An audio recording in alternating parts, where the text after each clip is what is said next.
Bismillahirrahmanirrahim. Assalamualaikum warahmatullahi wabarakatuh. Selamat sore dan salam sejahtera bagi kita semua. Alhamdulillah pada sore hari ini kita diberi kesehatan sehingga kita bisa melaksanakan IHT di sekolah ini. Dalam IHT ini akan materi yang akan disampaikan yaitu profil pelajar Pancasila. Sebelum acara ini dimulai, marilah kita berdoa menurut agama dan kepercayaan kita masing-masing. Berdoa dimulai. Berdoa selesai. Untuk menyingkat waktu, marilah kita saksikan atau paparan dari profil pelajar Pancasila yang akan dibawakan oleh Ibu Kori. Untuk Ibu Kori kami persilahkan. Oke, baik Pak Mulu, terima kasih telah membawakan acara kita pada siang hari ini ya. Siang hari ini menjelang sore dalam IHT kita, yaitu yang ingin saya sampaikan atau yang ingin saya sajikan tentang profil pelajar Pancasila. Ya, profil pelajar Pancasila mungkin sudah pernah kita dengar. Ini hanya kita mengulang kembali, mengingat kembali.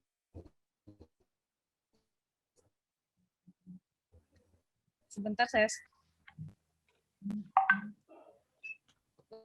Apakah sudah terlihat? Ya. Sudah, Bu. Ya, baik.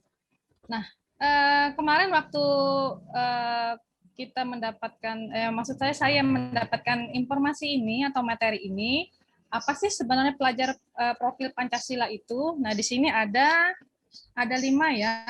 Mungkin dulu pernah kita mendapatkan materi ini tentang pendidikan karakter.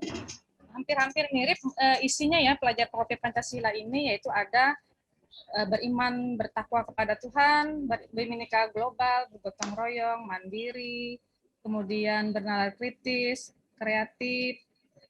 Nah, ini semua adalah termasuk dari profil pelajar Pancasila. Baik, sebelumnya mohon maaf Ibu lupa menanyakan kabar Bapak Ibu sekalian. Apa kabar hari ini, Pak? Alhamdulillah. Sehat, luar biasa. Allahu Akbar. Alhamdulillah semua dalam keadaan sehat walafiat ya. Semoga kita selalu dilindungi, semoga kita diberikan kesehatan dalam mengerjakan aktivitas kita sehari-hari. Baik, jika memang seperti itu kita lanjut saja. Ini tentang profil pelajar Pancasila. Kita bahas satu-satu di sini ya. Yang pertama yaitu beriman dan bertakwa kepada Tuhan Yang Maha Esa. Ya, pastinya kita semua memiliki ketakwaan atau keimanan masing-masing ya sesuai agama dan kepercayaannya. Nah, di sini bisa Bapak Ibu lihat di sana ada pelajar Indonesia berakhlak mulia adalah pelajar yang hubungannya dengan Tuhan Yang Maha Esa, ia memahami ajaran dan kepercayaannya masing-masing. Yang pasti mereka ini walaupun dia pintarnya seperti apa ya, anak-anak kita, anak didik kita pintar seperti apa, tapi kalau mereka tidak memiliki akhlak, tidak memiliki kepercayaan dan keyakinan itu tidak akan bermanfaat. Nah, elemen kunci beriman dan bertakwa yang pertama di sini adalah akhlak beragama. Ya, akhlak beragama di sini tentunya kita meyakini, kemudian mempercayai dengan keimanan kita masing-masing sesuai agama kita masing-masing untuk mengikuti, kemudian mematuhi segala perintah yang diajarkan oleh agama kita. Kemudian memiliki akhlak yang beragama yang baik. Artinya di sini kita taat ya, taat mengikuti aturan, mengikuti apa saja yang sudah diajarkan kepada orang tua kita untuk kita ya. Kemudian berakhlak pribadi. Akhlak pribadi di sini bisa dikatakan dengan pribadinya itu yang seperti apa? Karena anak didik kita sekarang ini ya banyak sekali yang pribadinya kurang bisa dibilang kurang bagus ya, kurang ada yang membantah orang tua, kemudian bersikap tidak semena-mena terhadap temannya, mungkin sikap bullying, mungkin pernah dengar di sekolah kita ya banyak anak-anak yang suka merendahkan atau menyepelekan kawannya sendiri atau sering mengejek-ngejek. Itu sebenarnya termasuk akhlak pribadi yang kurang baik. Kemudian akhlak kepada manusia. Akhlak kepada manusia ini sifatnya sosial ya, dengan teman seperti apa, kemudian dengan di klub-klubnya seperti apa. Nah, itu termasuk dengan akhlak kepada manusia. Akhlak kepada alam seperti apa sih akhlak kepada alam? Bagaimana kita menjaga melestarikan lingkungan alam menjadi lebih baik, misalnya contoh tidak membuang sampah pada sembarangan. Paling tidak kan sudah ada tong sampah sudah disiapkan, itu harus membuang sampah ke situ, itu sudah dibilang, dan akhlak kepada alam. Anak-anak sudah dididik seperti itu ya dengan kita dan orang tua mereka juga. Akhlak bernegara. Akhlak bernegara di sini bisa dikatakan dengan ketaatan kita atau nasionalisme kita terhadap negara kita, yaitu Pancasila yang pastinya ya, yaitu sila 1 sampai dengan sila 5 itu termasuk akhlak kita dalam bernegara. Yang kemudian yang kedua yaitu berbinekaan global. Apa sih sebenarnya berkebinekaan global? Yaitu mengenal dan menghargai budaya, berkomunikasi interkultural, kemudian refleksi dan tanggung jawab. Yang pertama, mengenal budaya kita itu pasti ya, anak-anak didik kita kadangkala mereka masih kurang mengenal budayanya. Mereka cenderung mengikuti budaya luar daripada budayanya sendiri. Ya, makanya perlu kita sebagai pendidik untuk mengajarkan mereka mengenal kembali budaya di masing-masing di tempat daerah kita. Jangan hanya mengikuti tren-tren di YouTube, tren-tren di sosmed, kadang-kala lupa dengan budaya sendiri. Kemudian kemampuan berkomunikasi.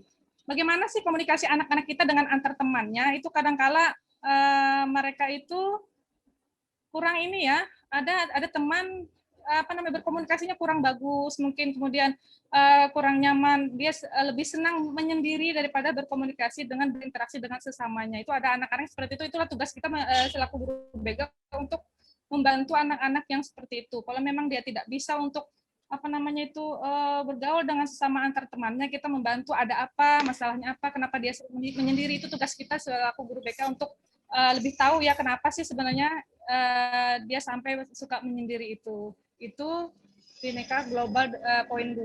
Kemudian yang poin 3, refleksi dan tanggung jawab terhadap pengalaman kebinekaan.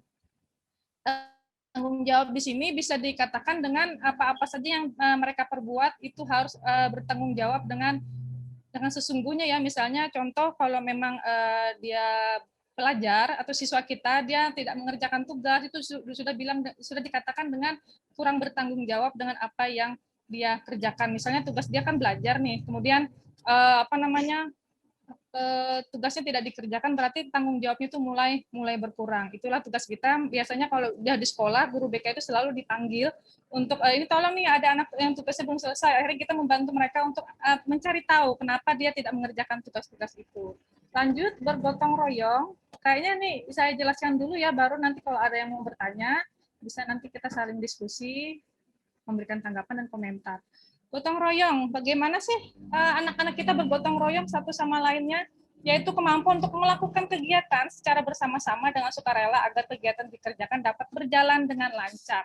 Nah, ini biasanya ada 3 ya kuncinya: kolaborasi, kepedulian, dan berbagi. Kolaborasi ini bisa dikatakan dengan cara mereka berteman di suatu lingkungan itu seperti apa. Kepedulian mereka itu bagaimana. Kemudian berbagi enggak mereka ini. Kan ada anak yang tidak mau berkumpul dengan kawan-kawannya hanya dengan kawan-kawan yang khusus saja. Ada anak-anak yang seperti itu. Kemudian pedulinya gimana? Misalnya di kelas ada anak yang sakit, apakah mereka peduli? Apakah mereka menengok? Apakah mereka enggak? Nah, itu kita perlu memberikan pembiasaan kepada mereka. Jika ada teman kalian, jika ada teman kalian yang sakit, ada yang kesusahan, kalianlah harus cari tahu. Jangan kalian cuek. Nah, kita perlu memberitahu anak-anak yang seperti itu.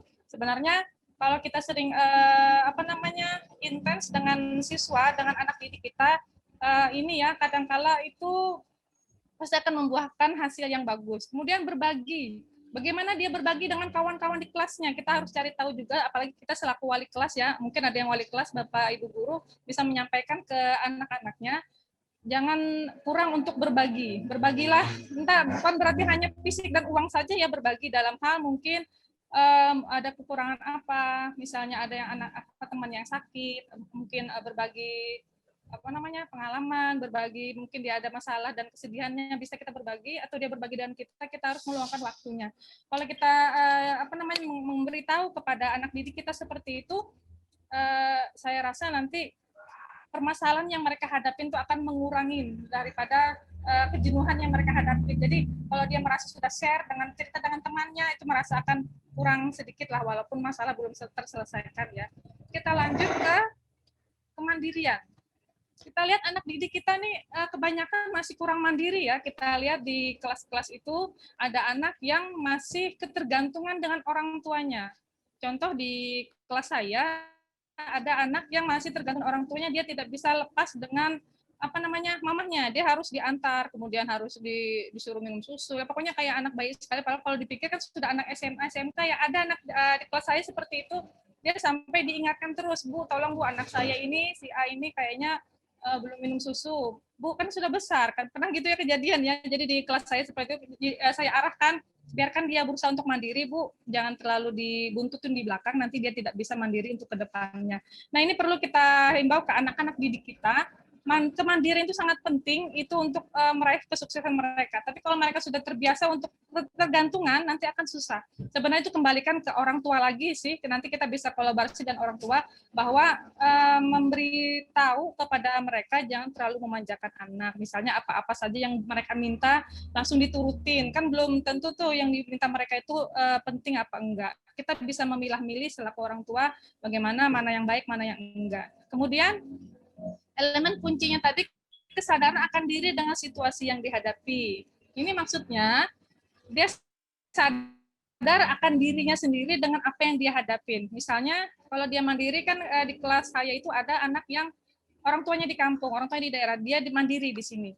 Nah, kesadaran akan dirinya kalau memang sudah mandiri tidak usah perlu lagi wali kelas untuk menelpon untuk ayo nak bangun, ini kita Zoom, ini kita kerjakan classroom. Nah, kalau anak yang mandiri, dia akan mengerjakan dengan sendirinya. Tapi kalau anak yang belum bisa mandiri, dia akan tidak bertanggung jawab apa yang dia kerjakan. Misalnya seharusnya dia bangun pagi, misalnya ulangan ya jam 7 sampai jam 8, ternyata dia belum bangun-bangun sampai jam 8. Nah, itu kadang-kala wali kelas itu yang luar biasa untuk membangunkan dia lebih awal. Berarti kan nih anak nih masih kurang kemandiriannya. Kita perlu selaku guru BK untuk memberikan motivasi kepada anak yang masih tinggal sendiri atau mandiri tadi ya. Kemudian bernalar kritis. Anak-anak kita dituntut untuk bernalar kritis maupun secara objektif memproses informasi baik kualitatif maupun kuantitatif. Membangun keterkaitan antara berbagai informasi, menganalisis informasi, mengevaluasi dan menyimpulkannya. Di sini ada elemennya ya. Jadi mereka ini anak didik kita ini dituntut untuk bernalar kritis, memikirkan hal-hal yang lebih jauh ke depannya, memperoleh dan memproses informasi dan gagasan, mencari tahu tidak harus dengan Bapak Ibu guru di sekolah, bisa kita memberikan kepada mereka untuk ini. Misalnya nak cari tahu di Google, sekarang sudah enak ya, cari informasi, belajar bisa langsung lewat Google, bisa tinggal klik-klik aja nanti langsung aja itu keluar tuh, misalnya mau cari materi apa langsung aja keluar di situ. Kemudian menganalisis dan mengevaluasi penalaran. Dari hasil yang diperoleh, dianalisis kemudian dievaluasi. Yang mana yang pas, yang mana yang enggak. Kemudian merefleksi pemikiran dan berpikir positif ya. Oh ya, memikirkan dan proses berpikir. Setelah mereka mengevaluasi kemudian memikir, ini kira-kira cocok apa enggak. Kemudian mengambil keputusan. Kalau sudah mereka berpikir apakah ini memang cocok apa enggak, mereka harus bisa dan mampu untuk mengambil satu keputusan yang pas. Nah, kemudian lanjut di kreatif. Anak didik kita dituntut untuk lebih kreatif ya. Jangan hanya dia duduk diam saja, tapi dia harus lebih kreatif. Tapi kadang-kala ada anak didik kita yang hanya nerima mata pelajaran atau materi dari Bapak Ibu guru saja, dia tidak mau kreatif, tidak mau untuk mencari tahu, tuh ada anak yang seperti itu. Nah, itulah tugas kita untuk bagaimana caranya supaya anak didik kita ini lebih kreatif, memodifikasi, menghasilkan, kemudian bermakna, apalagi kita SMK ya. SMK ini kadang-kala apalagi selama daring, kalau produktif itu untuk waktu bertemu itu jarang sekali. Mereka hanya daring itu lewat, praktek itu lewat daring. Ada beberapa anak yang konsul ke saya, Bu, gimana ya kita selama daring ini hanya tidak ada prakteknya, hanya teori saja. Nah, nanti kita bisa kolaboratif dengan guru produktifnya, bagaimana untuk menyampaikan hal ini kepada mereka, misalnya dengan pihak sekolah kita ya, bagaimana diadakan tatap muka untuk khusus produktif saja misalnya, supaya mereka lebih kreatif, kemudian menghasilkan karya. Nah, itu bisa kita kolaborasi dengan wakil kurikulum, kemudian dengan guru produktifnya, bagaimana hanya tidak teori saja, ya bisa sesekali ya untuk memberikan praktek atau produktif kepada mereka. Oke, ini tadi Bapak Ibu 6 ya, 6 profil pelajar Pancasila yang saya sampaikan ini dari 1 sampai 6 ini, silahkan yang mau menanggapi atau Bapak Ibu mau sharing, mau tanya jawab atau berkomentar, boleh nanti untuk kemajuan sekolah kita. dari 6 ini mungkin ada Bapak Ibu guru yang mau ditanyakan. Silakan Bapak Ibu. Bu Ya. Pamulut, Bu Lestari, Bu Nabila, atau Bu Dewi, silakan. Ya Bapak Ibu, itu pemaparan dari Ibu Kori. Mungkin dari pemaparan tadi ada saran ataupun kritik ataupun argumen yang lain tentang profil peserta profil Pancasila ini. Bapak Ibu silakan. Untuk termin pertama bisa 2 orang. Silakan Bapak Ibu ditanggapi saran atau apa. Silakan Bapak Ibu. Ya, untuk masukan demi sekolah kita juga, demi anak didik kita juga. Silakan beri masukannya Bapak Ibu. Profil pelajar Pancasila ini bagaimana? Kori mau nanya. Kita... Silakan Bu silakan. Dewi. Iya, terima kasih. Jadi ini kan nanti berarti profil pelajar Pancasila ini akan kita terapkan pada anak peserta didik kita nantinya kan Bu ya. Nah nanti kalau kita kaitkan dengan rencana pelaksanaan layanan nanti itu semua harus ada ya Bu ya di dalam RPL tersebut, atau kita bisa pilih salah satu? Ya. Gimana Bu? Langsung dijawab ya Bu Kori ya. Langsung jawab apa nunggu lainnya? Langsung jawab. Boleh langsung. Kayak Bu, langsung silakan aja. Bu dijawab Bu. Oke, untuk Bu Dewi, kalau memang kita tergantung ini ya kebutuhan peserta didik pada saat awal ajaran baru nanti, kalau memang langsung atau layak kita langsung memaparkan ini, langsung saja buat saja RPL-nya. Mungkin kita ambil satu materi dulu karena kita untuk mapel BK untuk masuk ke ruangan itu hanya 1 jam 1 JP saja. Kalau memang semua 6 ini kita masukkan tidak ada waktu kayaknya ya, bukan tidak ada waktu, kurang waktunya. Iya, bisa terlalu banyak. Iya, RPL pertama mungkin kita masukkan imtak dulu, kemudian nanti minggu depan boleh kita masukkan di gotong royong satu-satu. Nanti kan dari satu profil ini itu kadang-kala banyak anak-anak yang ini yang nanya, kemudian yang sharing bagaimana begini Bu, bagaimana itu. Biasanya mereka lebih banyak ini bertanyanya. Kalau memang ini yang satu ini aja, satu elemen kunci aja kadang-kala bisa lama ini diskusinya. Akhlak agama itu seperti apa? Akhlak pribadi seperti itu. Biasanya mereka menumbuhkan semangat mereka untuk bertanya, kenapa begini Bu, kenapa begitu. Biasanya seperti itu Bu Dewi. Oke, silakan. Ya, siap Bu. Gimana tanggapannya? Ya, terima kasih Pak Mulut. Ya, lumayan soalnya kayaknya kita juga harus latihan lagi nih Bu ya dengan pembuatan RPL dan menerapkan profil pelajar Pancasila ini gitu. Karena kan kita mungkin terbiasa dengan RPL lama gitu kan K13. Iya. Ya, mirip-mirip lah ya. Ya, terima kasih Bu Kori. Ya, silakan Bapak Ibu yang lain. Yang selanjutnya silakan. Ada saran atau ya untuk kebaikan sekolah kita lah, marilah kita untuk kebaikan juga. Silakan Bapak Ibu. Atau Pak Mulut juga mau tanya, silakan Pak. Oh, moderator boleh ya nanya-nanya. Boleh, nggak apa-apa, kan sama-sama guru kita Pak. Oh iya ya. Boleh lah, mungkin karena ini kan banyak sekali materi-materi yang dari profil pelajar Pancasila ini. Ya.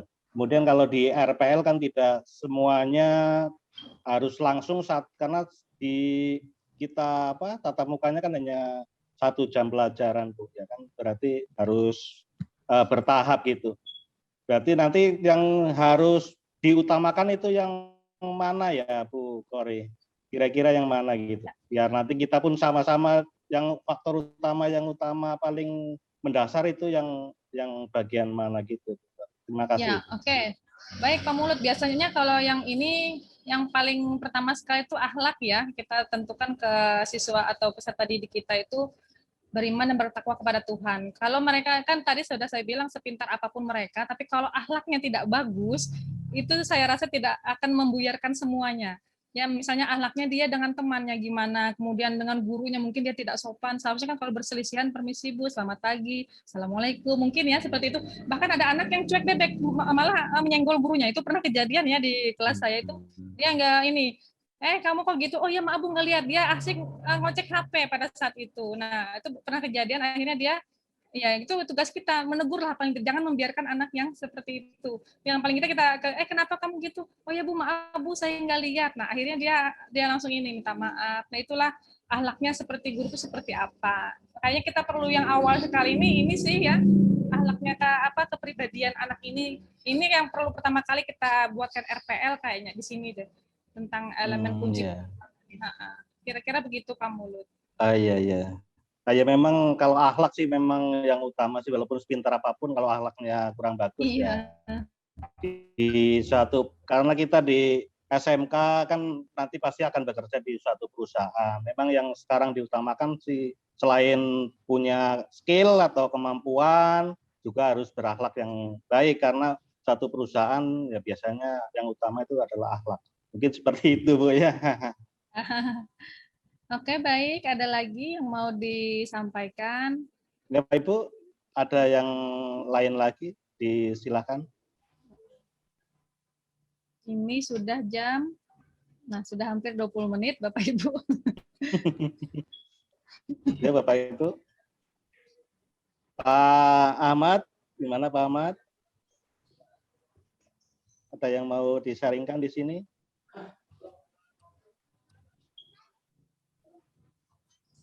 Pak Ahmad terpental kayaknya karena sinyal. Hari ini. Resiko daring, IHT daring begini ya. Ya, ini karena daring kan. Jadi sinyal nanti juga. Kita kapan nih Bu latihannya Bu? Latihan untuk ini pembuatan RPL dengan penerapan profil pelajar Pancasila. Ya, kalau bisa segera aja Bu Dewi, nanti setelah kita IHT ini, kita masuk ajaran baru, kita akan coba untuk pembuatan RPL, kemudian langsung, paling tidak kita harus berkumpul dulu lah guru-guru ini gimana RPL, kalau memang sudah siap, baru kita share ke siswa-siswi kita. Kemudian kalau pembagian jadwal sudah beres, langsung aja kita langsung ke siswa kita. Berarti kita nunggu sampai jadwal pembagian kelas dulu ya? Pembagian kelas, kemudian kan siswa baru masih PPDB kan mereka masih online, kita belum tahu siapa-siapa yang diterima, dan pembagian kelas pun kita belum dibuat karena belum tahu siapa-siapa yang ini yang masuk. Atau Bu Kori punya nggak dari hasil pelatihannya Bu Kori ada contoh ininya nggak, contoh besarnya gitu tentang RPL dengan penerapan profil pelajar Pancasila yang bisa di-share ke kita-kita? Ya, ada ya. Nanti kita bagikan, ada pada saat ini kan lagi online ya, nanti kita bagikan, kemudian kita kerjakan sama-sama, kemudian nih diberi waktu karena setiap materi ini hanya 20 menit saja. Jadi kita nanti menantikan nanti setelah ini selesai, kita buat sama-sama lah. Kita rembukan yang mana yang pas, yang mana yang cocok dengan keadaan siswa-siswi kita di sekolah. Oke ya, Bu Dewi. Ya, Bu Kori, terima kasih. Ya, memang pembuatan RPL memang harus disegerakan ya, karena itu kita yang menunggu siswa juga, karena ini kan belum pengumuman siswa berapa diterimanya, apa yang harus dikerjakan gitu. Jadi mungkin nanti materi-materi yang mengenai RPL dan sebagainya mungkin nanti bisa di-share ya Bu Kori ya ke teman-teman biar bisa dibaca nanti pada saat pengoperasian ataupun pembuatan RPL jadi lebih mudah atau lebih gampang. Kalau bisa ada contohnya, Bu. Ya, kalau bisa ada contohnya biar nanti kawan-kawan tidak mengalami kesulitan karena sudah ada punya gambaran gitu, Bu. Oke, baik. Ada yang mau ditanyakan lagi ya? Ada pertanyaan lagi enggak nih? Kayaknya udah ini. Kayaknya udah ya. Ya, cukup ya. Udah paham deh. Ya, mungkin tadi paparan dari Bu Kori mengenai profil pelajar Pancasila seperti itu. Mungkin nanti kalau ada hal-hal yang perlu ditanyakan selanjutnya bisa melalui kontak langsung atau kontak WA. Nah, nanti dipersilakan, kan udah kawan-kawan kan sudah punya nomor HP-nya Bu Kori ataupun kontaknya Bu Kori, nanti tinggal via WA atau di ruang BK juga bisa, nanti kita rembuk sama-sama juga bisa. Iya, bisa. Baik Bapak Ibu, gimana pemaparan dari Bu Kori tentang materi profil pelajar Pancasila ini? Luar biasa ya Bapak Ibu ya? Luar biasa. Ya Bapak Ibu ya, luar biasa. Kita beri aplaus untuk Ibu Kori dalam pemaparan materi kali ini. Terima kasih Bu Kori. Oke, baik. Terima Baik. kasih Bapak Ibu yang telah mengikuti HT kali ini. Sebelum kita akhiri, marilah kita berdoa biar nanti selamat sampai di rumah kita masing-masing. Berdoa dimulai.